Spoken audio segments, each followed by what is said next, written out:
যারা বলেন যে ভাই সফলতা পাই না সফলতা পাই না, অনেকদিন ধরে কাজ করি, সফলতা কিভাবে পাইবেন? আজকে আপনাদেরকে কিছু বাস্তবে দৃশ্য দেখাই, তাইলে হয়তো আপনাদের ধারণাটা পাল্টে দিতে পারে।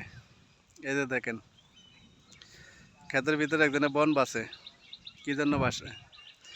সে একটা ফসল করছে, এই ফসলটারে যদি সে ঘরে নিতে হয়, তাহলে ফসলটার আশেপাশে যেসব বন বন আছে, জঙ্গল আছে বা পোকামাকড় আছে, এগুলারে সব বাঁচতে হবে। এগুলা বাচ্চা ফসলটারে ক্লিয়ার রাখতে হবে, সুন্দর রাখতে হবে। এটারে সবসময় যাতে এটারে কোনো কিছু আক্রমণ না করতে পারে, তার জন্য এই যে দেখেন, এই রোদের ভিতরেও সে বন টন বাচ্চা মোটামুটি ক্ষেত ক্লিয়ার করে। হয়তো আপনারা দেখেন সে বাচ্চা এই যে পালাইতেছে, এটার ভিতরে দেখা যায়। তো সফলতা ভাই এত যে আমি যে কোনো একটা জিনিস করলাম বা করার পরে যে আমি বাসায় ঘুমিয়ে গেলাম, আমার ফসলটা যে বাড়িতে যাবে গিয়া, এরকম তো না।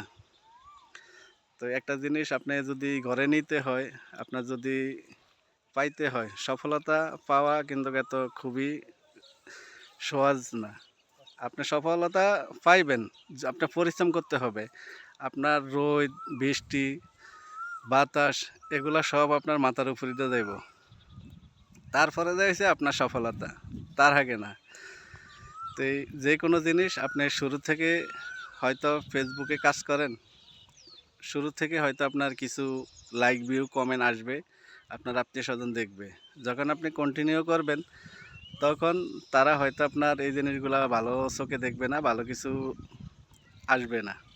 আপনার ভিডিওতে আগের তুলনায় একটু ভিউ কম আসবে। তো এটা নিয়ে আসলে মন খারাপ করা যাবে না।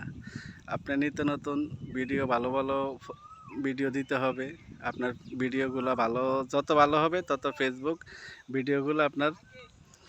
ভিডিওগুলো ভালো হইলে আপনার সবার কাছে সাজেস্ট করবে।